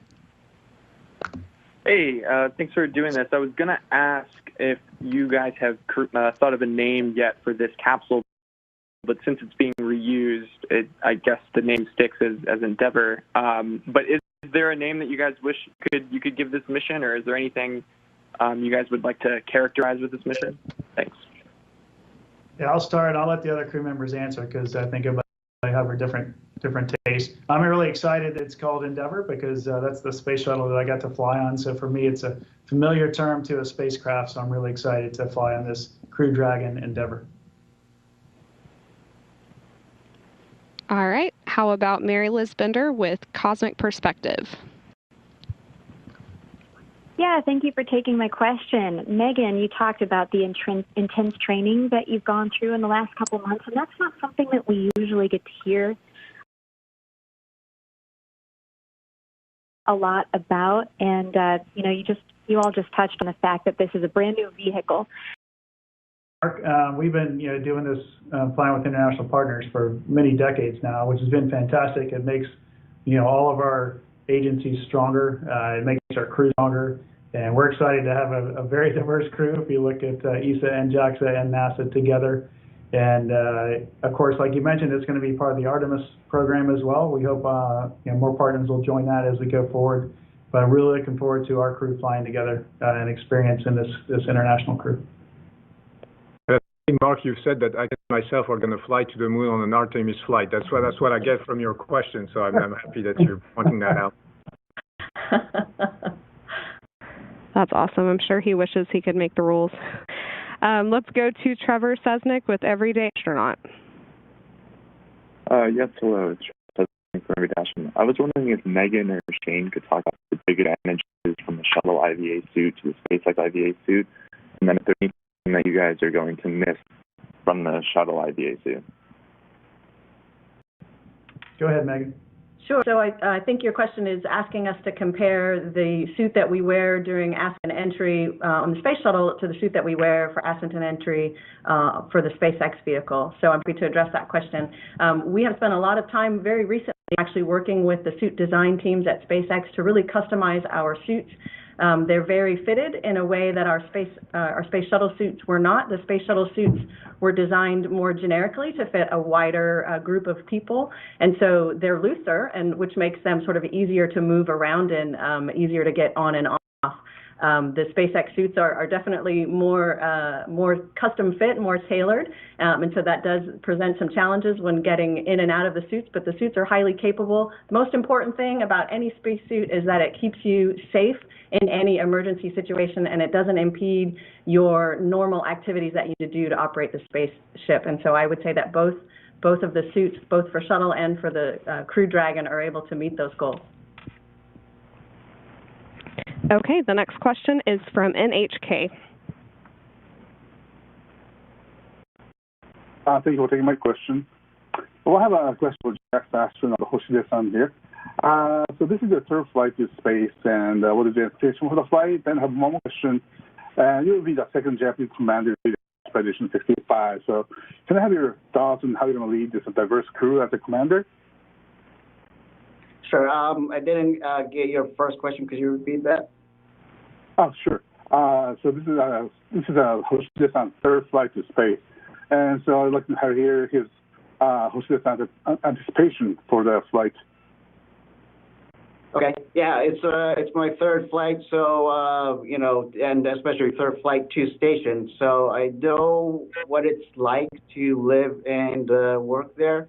Of course, there's been a lot of upgrades since I've flown almost 9 years ago. But with this crew and the crew on board, it will be a lot of fun, a lot of different activities, different experiments, and I'm looking forward to that. And with respect to being the commander of the station, we don't know just yet when that's going to happen, but I'm looking forward to just working with this incredible crew members. All right, let's take a question from Morgan McFall-Johnson with Insider. Hi, thanks for doing this. This question is for all of you. Just taking a step back and knowing that you're getting close to launch, what are you most anxious or nervous about? What, if anything, is keeping you up at night or giving you the jitters when you think about this mission? Amal, you want to go? Yeah, I can take that. I don't think there's anything really keeping us at night, because if you worry too much in that line of work, you're not going to last very long. So I think everybody's pretty relaxed, very professional, but also relaxed. I think we trust the system. NASA has put a system in work. SpaceX has a system. Everybody's contributing. Everybody's doing part of the job, and we have a lot of trust into that. So nothing keeps us awake at night. On the other hand, like Shane pointed out before, it's a new vehicle, so it's the third flight of the Crew Dragon, second operational flight after the initial test flight. So we need more data. We need a lot of launches. We want this to become, right away to get to the space station, which means, I don't know, down the line, hundreds of launches maybe. But we don't have this data yet. We don't have the statistics, so we're being maybe a little bit more cautious. And we tend to double check everything. And I think with that, and the fact that everybody's doing their jobs, is going to be flawless, at least. That's what I think about when I go to bed at night. Fantastic. Okay, let's take a question from Ken Creamer with Space Up Close. Hi, thank you for taking my question, and good luck to all four of you. My question is for Thomas Pesquet. ESA will be having its first astronaut selection in about 11 years, so I wonder if you could talk about what is your advice to them?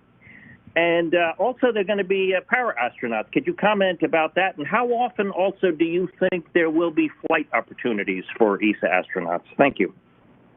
Yeah, it's a good question. Thanks. Indeed, we don't have selections as frequently as NASA does because we simply have fewer flight opportunities to the space station. But it was time, I think, to hire a new profession, a new generation. We've been around for 12 years already. And so we're looking forward to having fresh blood and new talents. Now we're moving into a different era of human spaceflight. We're going forward to the moon, and hopefully it's going to keep my generation busy in the years to come. But we still have the ISS and all the flights that are associated with the ISS in low Earth orbit. So hopefully those guys will going to be there to start taking that part of the job. My advice to them. You need three things, I think, to be a national analyst in ESA. You need to have some academic background because we're living in a technical, scientific environment. You need to have some operational experience because you're also in a dangerous environment and your decisions have consequences. And you need to be international. With the European Space Agency, we speak all languages, and look at us with Japanese, American, Russians, and tomorrow maybe other nationalities on board the space station. So those are the three things that those guys should have. Last part of your question. We're looking at what it would take to send a handicapped person into space because we're talking about inclusive. We want to achieve that in every sector of society. And so we're starting that project. We don't really know how it's going to go. We're going to study it hard and want somebody hired during selection to help. And then we'll talk to all the partners and we'll try to make it happen. And that's going to be very exciting to follow in the year to come. All right, let's take the next question from Martin Eels. Hello, my question concerns all the crew. I was wondering if you are helping the Russians with the Nauka module and later with shooting the film of Director Shipenko. Thank you. This is Shane. I'll start. We have not been trained on that at all, and we've just heard just a few things probably through the media like you have about the potential film, but right now, currently anyway, we're not trained to help them out. All right, let's go. I can jump on the European robotic arm. There's a European arm that comes up on that module, and I might have some tasks to perform with that European robotic arm. So I've had some training, but there's still some uncertainties in the schedule. So we'll see what happens. Okay, thank you. The next question is from Manuel Mazzanti with Debate. So much, and congratulations to the four of you for your upcoming mission. This is a question for Aki. When Crew-2 launches, you will be on a very exclusive list of astronauts that have had the chance to fly in 3 different spacecrafts, along with Shane as well. But out of that list, 2 are from Japan already, which is pretty remarkable. What do you think about that? So, yeah, it is true that after Soichi Noguchi, who flew on Crew-1 and actually spending some time on ISS right now, I'll be the second Japanese to fly on 3 vehicles. But that's for now, and for the future, I think everyone's going to be, flying on different vehicles. Either the commercial crew program vehicles or maybe going to Moon and Mars. So I think it's an honor for now, but I hope everyone else will get a chance to do that too. Very exciting times. Thank you. Let's go to Ulrich Ebner with Slug Review. Hi. The question is to all of you. Could you give us a brief overview on the vehicle training? For example, how long does it take to be familiar with the Crew Dragon, and where does the training take place? Hey, thanks for your question. I'll try to start that, Megan, and Tama and Aki can jump in if they need to. Most of our training for the SpaceX vehicle, I think that's what you're talking about mainly, is done in Hawthorne, California. We do have some weeks here in Houston where we train because they have a simulator here as well. And the way the training kind of lines out, the first maybe month or two that you're in the training flow, you're doing a lot of academic classes, learning all their systems, and then you progress into the simulator where you're just doing kind of standalone simulations with just you and your crewmates, or maybe just, in our case, Megan and I as pilot and commander. And then eventually you'll get into the simulation campaign with the mission control teams from SpaceX and NASA, and that's where we're kind of in that phase right now and kind of ramping that up with only a couple more weeks of that to go before we're ready to fly in space. Okay, let's take a question from Marcia Smith with acepolicyonline.com. Thanks so much. I'm not quite sure who can best address this, but my question basically has to do with how busy the space station has gotten. There are so many vehicles coming and going and spacewalks and all of this. And the advantage that you hear about by having so many of you crew aboard is that now you can do more science.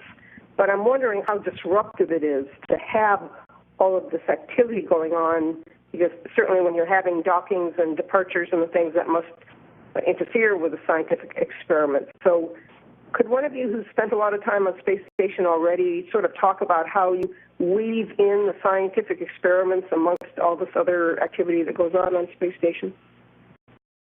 I can try that if you guys want.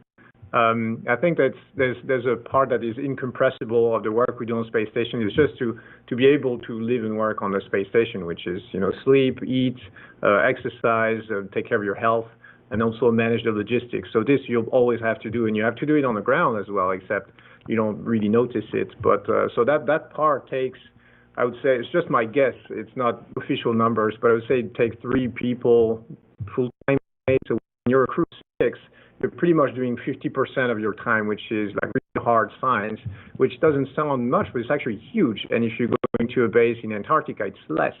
But so we're in that sweet spot. So if you start adding crew members, then initially you get more return, and then there must be a sweet spot somewhere where the curves intersect, right? We don't know where it is right now because we've never been more than 3 or 4 on the USOS side, but we're looking forward to figuring that out, and we'll see. Do we need 7, 8? Do we need just 6? Is it 5? I don't know, but what I know is that people are looking at it very closely, and there's very competent people on the ground that track every minute of our work on space station. They track everything we do, the output, the work, and in the different categories. Was it logistics? Was it science? Was it etc.? And they put together the statistics, and then they make the decision because it's fed back into the system.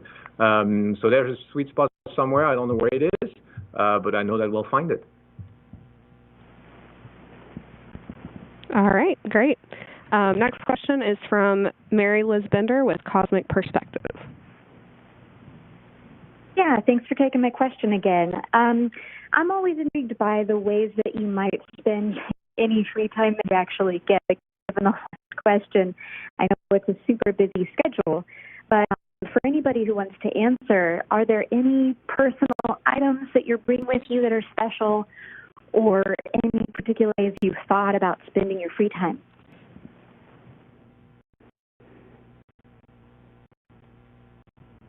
Aki. Kind of looking at each other. In terms of personal items, I'm still kind of thinking what to bring, and but my last experience on orbit, I was just stuck on cupola, looking out the window and looking at the beauty of Earth. I called it a black hole because you think I'll go take a look for 10 minutes, but then 2 hours pass by quickly. It's that amazing. And I think I'll be doing exactly the same thing this time as well. Definitely a favorite pastime. Okay, let's go to McFall Johnson with Insider. Hey, I just want to follow up on a question that was asked of Megan earlier, but this time extend it to everybody. What advice or tips have you gotten from the astronauts who've already flown Crew Dragon? What have they told you about what it's like riding and living in the vehicle? And are you planning on taking any particular advice from them? Thanks. Yeah, we've had the chance to debrief with Crew 1 a little bit right after they got on orbit, so it was really fresh in their mind after the launch experience, and that was very helpful to us. There are a lot of great advice on just little things to do here and there to live in that small space for the day or day and a half that we'll probably be living in it before we get to the space station. So those were helpful hints. The ride uphill from Bob and Doug and from Crew 1 was really great. There's parts of it where you're pulling G's, there's parts where you're not. It was just a really fun ride, so it seems very similar in some ways to the other vehicles that we've launched on. But I'm sure it's going to be a bit different with a couple stages that they have here, and I'm looking forward to feeling the second stage light and give us a little boost as we head up to orbit. And I'll chime in with some more specifics. One of the specific things that Bob and I have talked about, you look at photographs of the interior of Crew Dragon, and it's a very clean lined vehicle. There's lots of little cubbies and hidey where your items are packed away. And so making sure that that's done very carefully in a way that the crew can get to what they need to get to without unpacking everything is something that they, I know, have talked a lot about with the SpaceX team, and the team has made a lot of improvements and changes and have been showing us, what these different changes are, and we'll have an opportunity just this week actually to really look at how the vehicle is packed, and it seems like maybe kind of a not something that's super exciting, but it can be really, really important, especially for people living in a very small space. Okay, let's take another question from Marcia Dunn with Associated Press. Yes, for Thomas and Aki. What will you be taking to represent your homelands? Perhaps some cuisine or other items or special things? Thank you. So, Maya, you go first. I was going to say I'm going to take some Japanese food, but it's not true. But I'm going to take some. Yeah, there'll be some French food. I mean, it's a cliche, but I had to, right? There was no way for me if I didn't want to be stripped of my citizenship. So I had some dishes made by different chefs and different catering companies in France that I'm going to take with me on the space station. Not only for me, but obviously I hope to invite everyone for a good dinner once in a while. And because that's not so many things that you can really choose and have control on in the space station. So food is one of them. So there's this. There's also, I mean, obviously we'll have our own. I'm thinking individual flags. I'll put up my flag in Columbus. I've kind of claimed Columbus as a French territory for 6 months because nobody can prevent me to. And I have lots of patches and for for organizations or for friends and families because I'm trying to share the trip that is not only kind of a selfish dream that. But it also means something to other people and also does some good to other people. So I have a lot of things prepared, and I guess you'll have to follow the mission to see what's going on. And I guess for me, something similar that Thomas just mentioned, but Japanese food. I brought some last time too, but they've added a couple of more. So looking forward to that. And if you follow Soichi Noguchi's YouTube video, he's doing an amazing job showing you what kind of Japanese food he's having. So again, just like Thomas said, I'm looking forward to sharing that with the entire crew on the space station. All right, sounds good. Let's take a question from Gina Sunseri with ABC News. This is for Megan. Megan, how has the technology changed since you flew on STS-125 will make it easier to stay in touch with your family when you're up there for 6 months? Hi, Gina. Thanks for the question. Well, the shuttle mission that I was on, we did not go to the International Space Station. We did, in fact, have an iPhone with us, but our commander actually never let us get it out and use it. He wanted us to make sure we got all the work done first. So we didn't actually have the opportunity to phone home. We did have an opportunity for a single video conference with family, so I did take advantage of that. The long-duration mission to the International Space Station, of course, will have weekly conferences with family, as well as the ability to use the phone just about at any time. So I'm looking forward to that. I'm looking forward to surprising my mom with a phone call from space and calling friends and family when I have the opportunity. Very cool. All right, let's take another question from Chuck Fields with Your Space Journey. Thanks for taking my call. Human space exploration is growing remarkably fast, and this international mission with the refurbished spacecraft is a great example of that. This is for anyone. How do you hope this mission will inspire others to become astronauts or pursue a career in space exploration? Well, we're going to do our very best to represent NASA and ESA and JAXA and SpaceX and the International Space Station. And hopefully by just our actions and the way we're professional and the way we have a good time as well, that'll just translate into some kind of inspiration for somebody. I don't know who's out there that's watching, but as you mentioned, it's an international crew, so that in itself can just show the possibilities that are out there. And I don't know if anybody else wants to jump on that, but that's all I have. I think it's great. I think the fact that Megan is our pilot and she's awesome should inspire a lot of girls as well. And we're trying to reach 50%, in the application selection for the astronaut selection. This is difficult, but I think the fact that we have Megan and is certainly helping the cause. And I'm hoping next astronaut selection for ESA is going to be 50% male, 50% women, hopefully. All right, awesome. Let's switch over to a couple of questions that have come in on social media. A reminder to all the media, you can still ask questions using *1 or withdraw your question using *2. And you can ask questions on social media using the hashtag #AskNASA. So from Deanna on Facebook, she wants to know, how will your particular science discipline be used and advanced during this trip? That's a great question. Oh, sorry. Go ahead, Shane. Is there a scientist among us? There's one. Well, what I was going to say is one of the things that's really wonderful about the job that we get to do is we all have training as scientists and engineers, but the research that we do on orbit is not necessarily directly related to our individual discipline that we came through, for example, in graduate school. So, we get very general training, and as a scientist and an engineer, you get training across, basic concepts, physics, biology, chemistry, mathematics, mechanics, and you're using all of this knowledge that you've gained throughout your education, bringing that with you to NASA, where you get some more specific training in how we conduct experiments. But really, you're relying on this generalized training that you've gotten, and then the expert procedures that have been developed and the well-designed experiments, basically, to enable success for the research that we're doing on Space Station. Of course, I haven't been to Space Station yet. This will be my first long-duration mission. I'm super excited about it, and so probably one of these guys can tell you a little bit more about how their own background translates into the research that we do.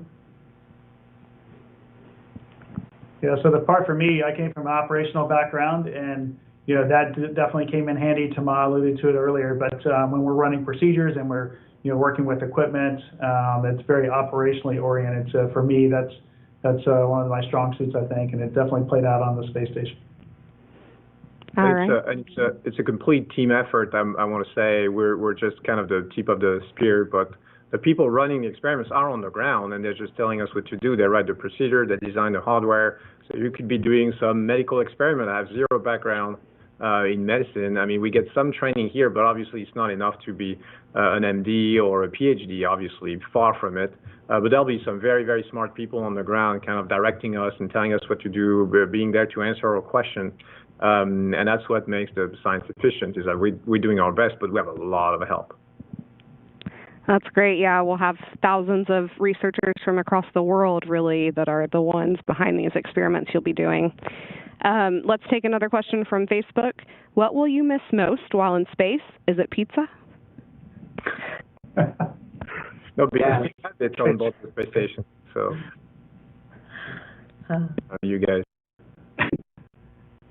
I think, okay, I'll jump in. I think, apart from food, we have a lot of variety on the space station now in terms of food. So it's good that we have the varieties, because sometimes you eat one thing and you wish you have something else. Now we have a lot of variety, so that's good. On my last long duration mission, what I missed most was like fresh food, which nowadays you get every time we get a cargo ship docked to the space station. So that's good.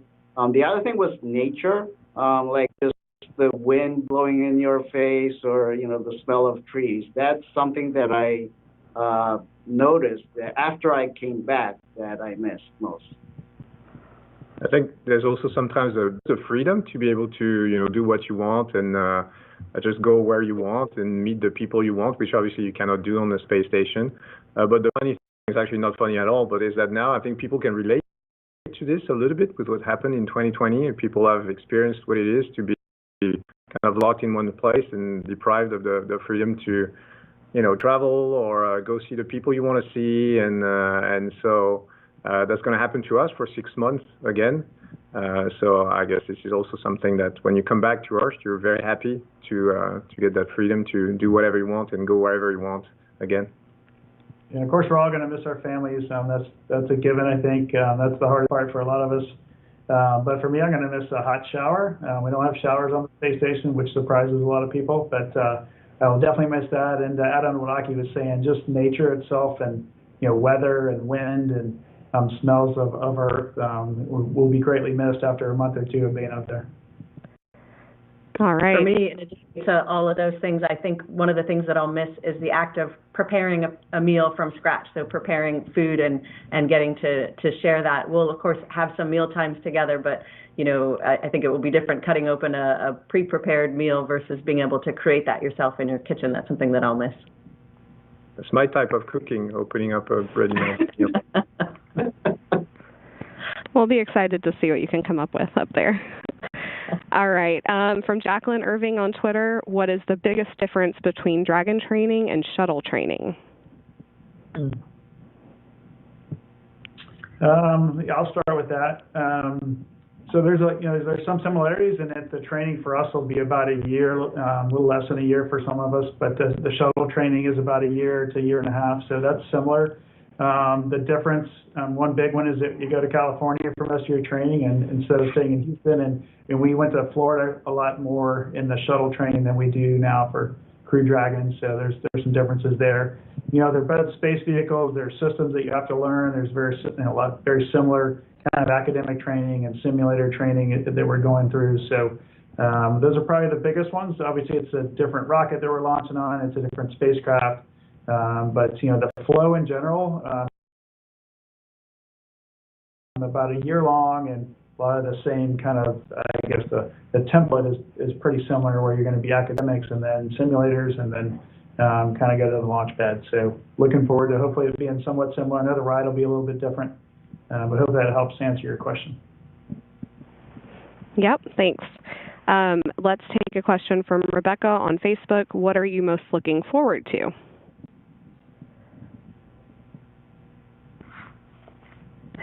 Yeah, it's tough.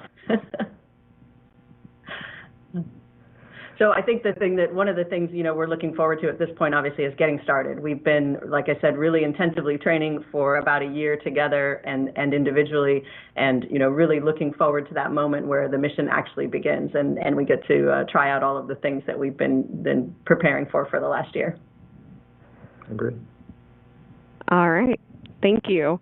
From Jacqueline on Twitter, what part of your mission are you relieved is automated, and which parts do you wish was automated?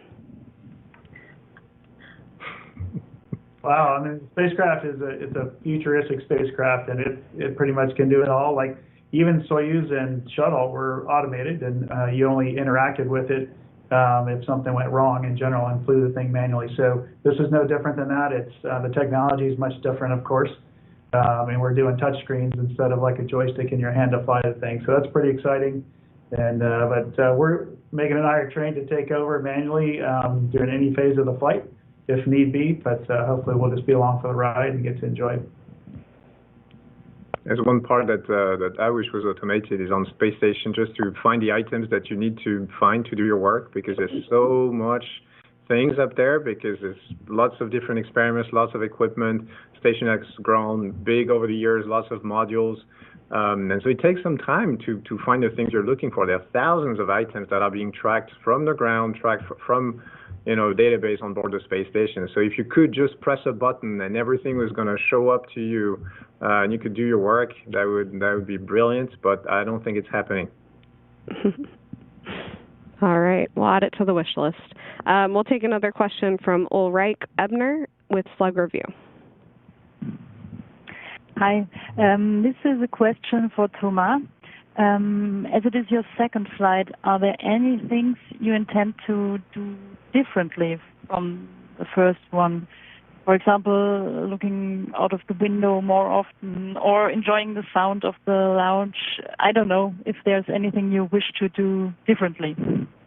Yes, I wish to do everything better than the first time, first of all, hopefully, because with a little bit more experience, more training, and the experience of the first flight, hopefully less mistakes, everything should be better, I hope. But then, yeah, my first flight was really, I was so excited. I had prepared, I had waited for a long time. I had a lot of things that I wanted to do, lots of projects, and I was always constantly busy with things to do, with,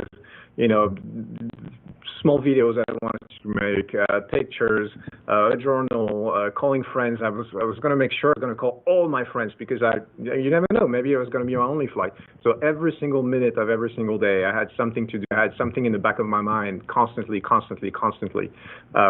Sundays, evening, doesn't matter. That just never stops. So now for this second flight, I think I don't want this to happen, because it kind of prevented me from enjoying it a little bit. So I think I'm going to take some time just for myself with nothing to do, which I know is unbelievable, but just 15 minutes for yourself with nothing to do. Just drink a coffee, look out the window, and just soak it in. Don't take a picture, because if you take a picture, you have a picture, but you don't have a memory. So instead of taking a picture, make yourself a memory, drink the coffee, spend time with the people, and that's what I'm going to try to do for that second flight. All right, thank you. Let's go to Randy Seagal with WSTU Radio. Good afternoon. Quick question for you guys. The Falcon 9 apparently has been having some problems lately. Does that cause you any angst? And also, as a second question, is there any surprises, Megan, that your husband may have left for you? Well, I can answer the second question. I don't know, or I guess it wouldn't be a surprise. So I'll find out when I get there, I think. And your first question about the Falcon 9, yeah, there have been a few issues. I know the teams are working very hard to work through those. We've been briefed about every month on the updates of our spacecraft as well as the rocket. So we're very confident that they're going to figure out whatever's going wrong. And it's just been a few little things on a few of these rockets. They're launching almost once a week. So when you're launching that often, everything's not going to go perfectly. So there's nothing major or catastrophic that's happening. It's just a few things on the rocket that I know they're going to get worked out before our flight. What about sleeping quarters when you first get up to the station? That is the magic question, I think, sleeping quarters. So it's going to be crazy with if we do a direct handover, they call it, which means Crew 1 and ourselves will be up there along with the Soyuz crew. So that's a lot of people on the space station. Right now, there's only 6 sleep stations on board the entire space station, 2 on the Russian side and 4 on the U.S. side. We hope to have 1 more installed before we get there, which would give us a little bit of flexibility.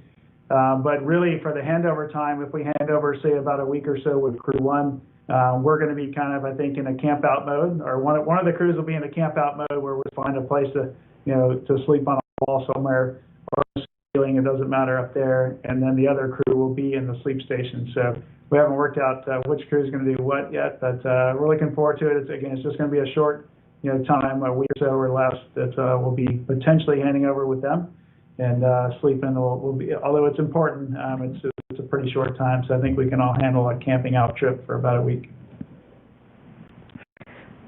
definitely. Okay, let's take a question from Martin Eels with Blesk.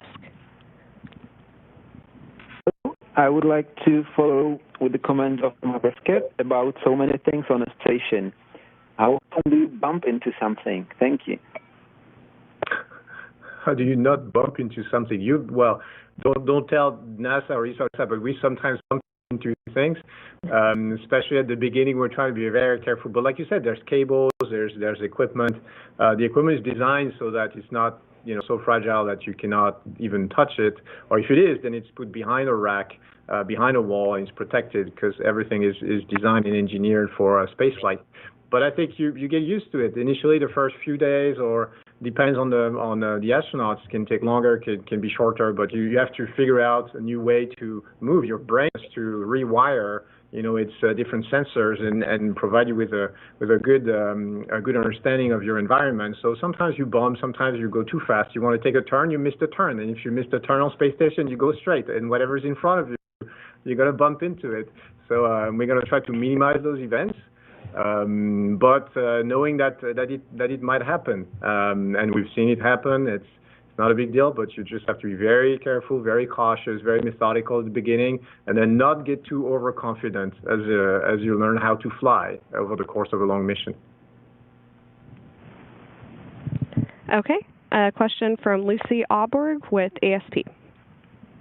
Hi, thanks for taking my question. I'm sure you probably all watched Perseverance landing on Mars last month, and I know you're very much concentrated on your current mission, but are you all dreaming about going to the moon and then to Mars, especially now that you'll be flying with SpaceX, a company created with the goal of going to Mars? Does it seem more and more tangible, and are you all dreaming about that?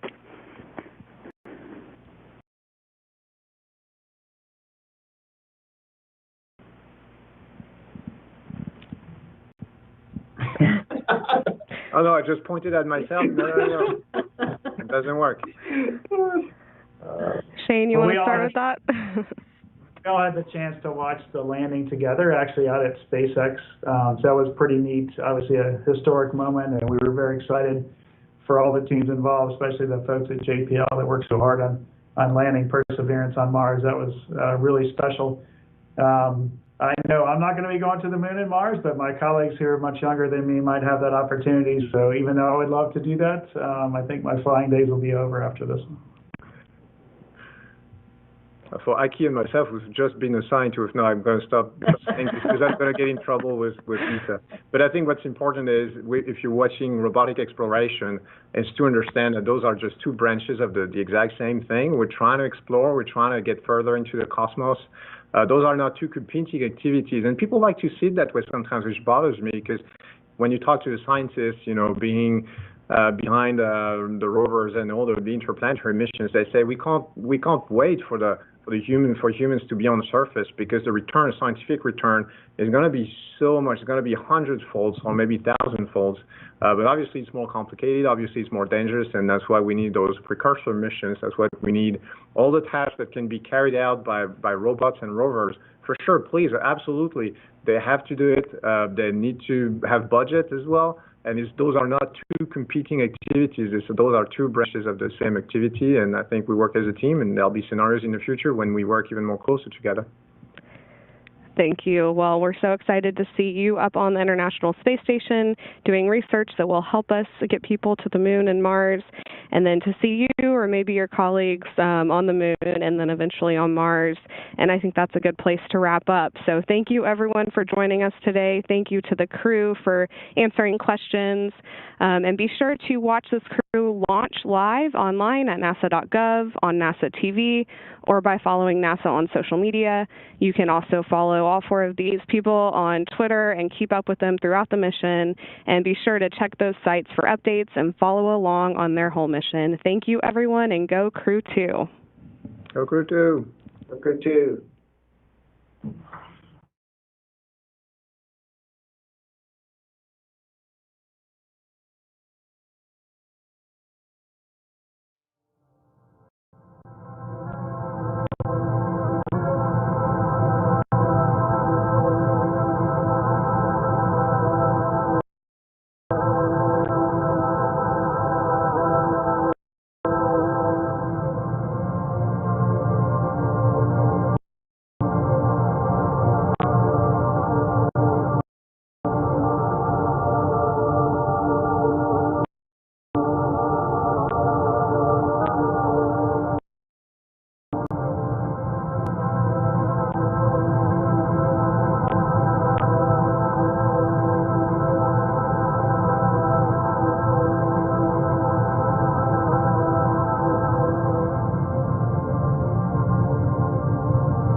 was strolling on the moon one day in a merry, merry month of December. Now, May, when much to my surprise, a pair of bunny eyes.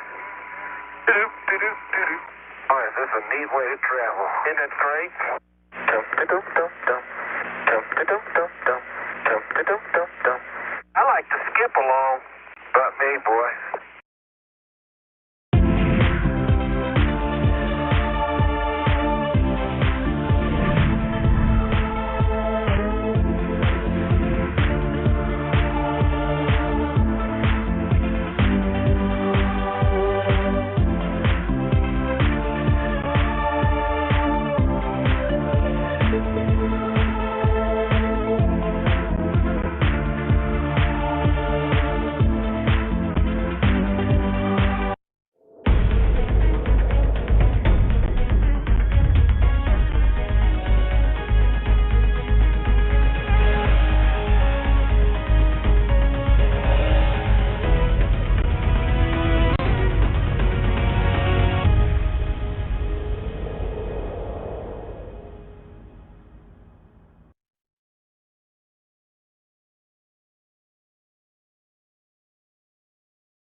We are starting the straighten up and fly right maneuver, where the spacecraft will jettison the entry balance masses in preparation for parachute deploy and to roll over to give the radar a better look at the ground. Indicate chute deploy. The navigation has confirmed that the parachute has deployed, and we are seeing significant deceleration in the velocity. Our current velocity is 440 meters per second at an altitude of about 12 kilometers from the surface of Mars. Heat shield set. Perseverance has now slowed to subsonic speeds, and the heat shield has been separated. This allows both the radar and the cameras to get their first look at the surface. Current velocity is 145 meters per second at an altitude of about 9.5 kilometers above the surface.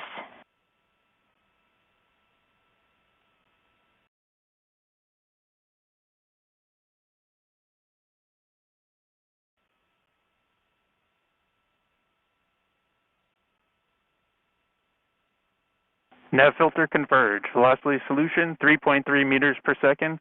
Altitude 7.4 kilometers. Now has radar